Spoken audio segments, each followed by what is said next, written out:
What's up, y'all? This is the Authentic Man, aka Godson Ken. Want to want to record this really quick because it's just on my mind. I want to talk about hypergamy, and this is in relationship to a video I did before talking about Kim Kardashian and Kanye West and the situation going on with them, and it seems to be really speeding up because Kim Kardashian is wanting to speed this along, and I really just want to just talk about hypergamy. Many times when the red pill / mental spirit space speaks of hypergamy, it's usually spoken of and from like a financial point. So, if she is with a guy that's making $30,000 a year, then the guy that's making $50,000 or $60,000 a year is going to be more attractive, and so thus she's going to want to go up, move up.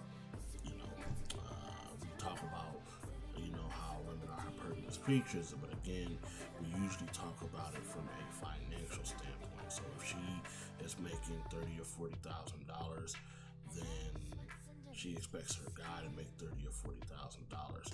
But the one thing that we often don't speak on, at least from what I've seen, is we don't talk about how hypergamy encompasses more than just the financial status. Hypergamy means that she wants somebody that's taller, or she's going to most likely be interested in somebody that's taller, interested in somebody that makes her feel happier, interested in somebody that if they digging deeper, and when I say digging deep, hope we read between lines there, hypergamy is more than just that financial thing. And so when you look at Kanye West, who is a multi-billionaire, the richest black person to ever exist in the United States of America, he's got like $9 billion. He's probably increased it since, but he's at like $8 or $9 billion as of right now. Thing is, though, is while he definitely does have more money than Kim Kardashian, Kim Kardashian is a billionaire in her own right, and regardless of how she got to the billionaire status, because a lot of it is attributed to what Kanye West did for her and rebranding her and stuff. That doesn't matter. She is a billionaire, so while he has more money, there's a diminishing return when it comes to that. Whether you're a billionaire or nine billionaire or whatever, at a certain point it doesn't really matter. You're a billionaire. You see what I'm saying? And so the money aspect of that doesn't attract her, because anything that he could financially provide, she could financially provide for herself. So now the hypergamy thing is okay. And let me get into this too. So now the hypergamy thing is her happiness. And for most women, that is actually when it comes to the pecking order of what's important to them and what their hypergamous nature is going to lean towards. It's going to lean towards the happiness aspect. And if another guy can make her feel happier, and if another guy can make her feel a certain way that you, as the current boyfriend or husband, it don't matter what title you want to give, she is going to be interested in that guy. She is going to be interested in that guy. And then if he is taller than you, if he is stronger than you, if he displays any type of that he is at the minimum either on your level or more, and he is making her happier than you currently are, it's a recipe for she's basically about to be ready to dip out of it.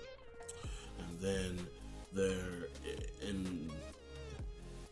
while there is a small window to where, let's say if she was to step out and you are adamant in trying to make the relationship work and stuff like that, there's only a real small sliver chance of that happening, and it's a real small window.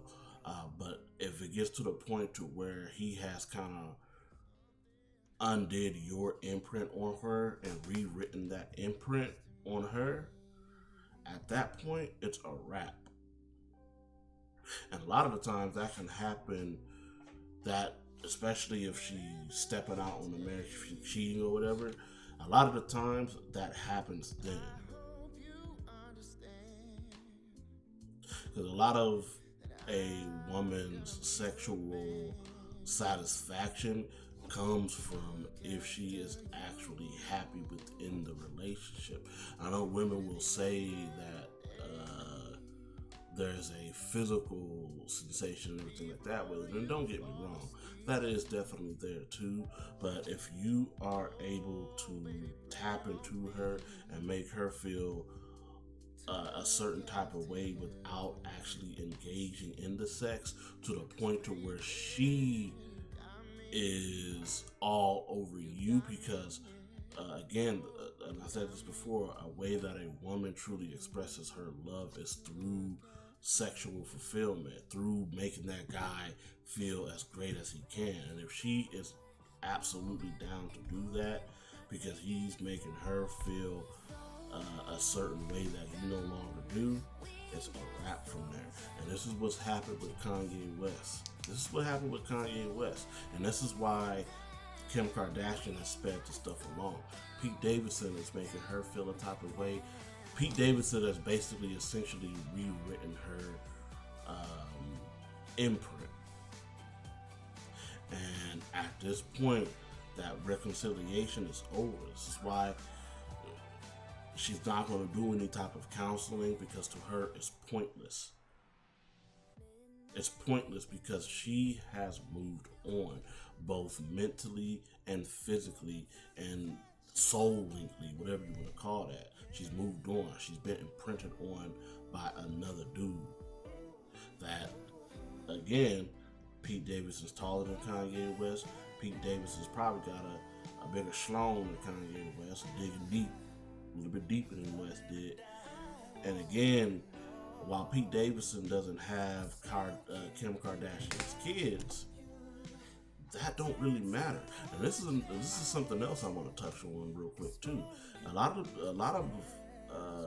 people seem to be under the impression that because a woman has your kids, that is going to make her want to deal with you because you're the baby father. No.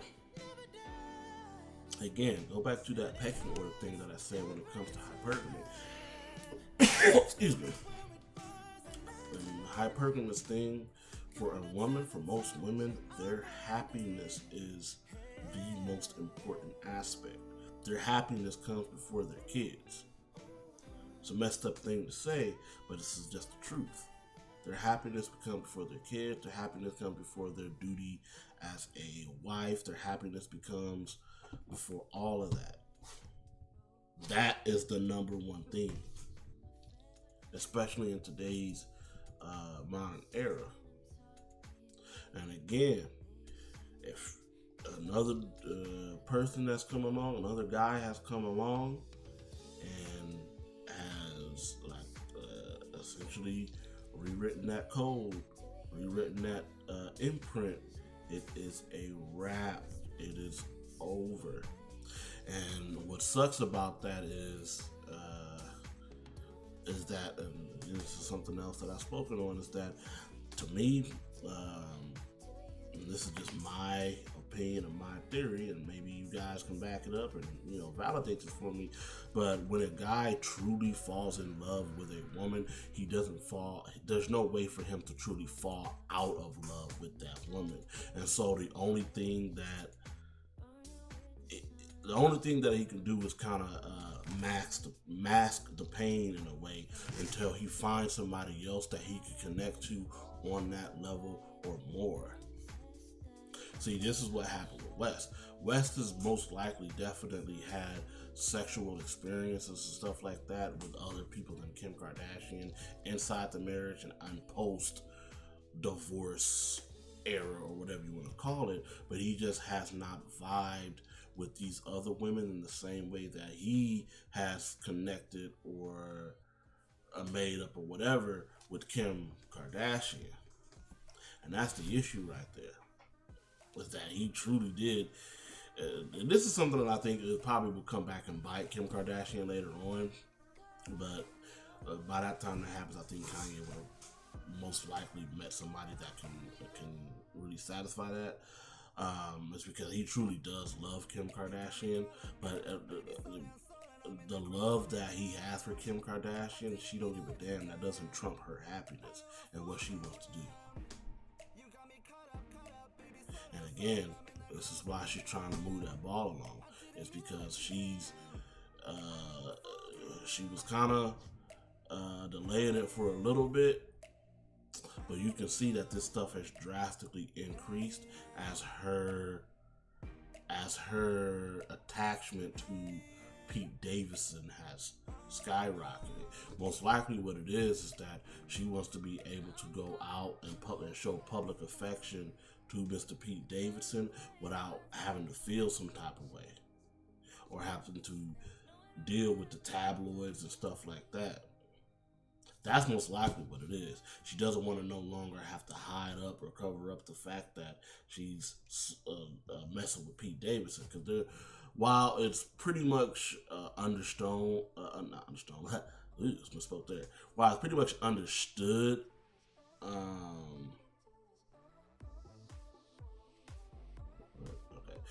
while it's pretty much understood that she is messing with Pete Davidson, there hasn't been anything solidified out of her mouth yet. But it's coming. I think if not by the end of this week, you're probably going to see it by next week. And I know Christmas is next week, but they don't give a damn. Kim Kardashian is a modern woman. And again, like I said, modern women, their happiness comes before. At the same time, I think they're looking at recording some new reality show or doing some new reality show. So now it gives even more better publicity. What better time or what better way to come out and promote publicity other than her to verbally affirm that, oh, Pete Davidson is the dude that's digging in them guts right now. Pete Davidson is the dude that's been rearranged and imprinted upon her and has removed Kanye's sigil. It is what it is, man. It's a cold hard world, it's cold hard truth, but it is what it is. So anyway, though, that was just a quick video that I wanted to do on this real quick. Check out my previous video that I did yesterday. I talked about, hold on real quick. Oh, excuse me. I talked about the no jumper reaction with Kazumi and Sky. So if you guys haven't checked that out, make sure that you watch that. And then as far as kind of my Kanye takes and this whole saga and stuff like that, I've done 2 videos. I did Kanye and the Red Pill Rage. I think that's what he was kind of going through back in early November when he was just really being out there with that. And then Kanye and the Pete Davidson and everything like that. I've done 2 videos on that, so if you haven't watched that, go back and watch that. They're no longer than an hour long, but I understand you gotta watch it because it is what it is. But other than that, I want to thank you guys for watching. This is the Authentic Man, aka Godson Ken, and until next time, we is out of here.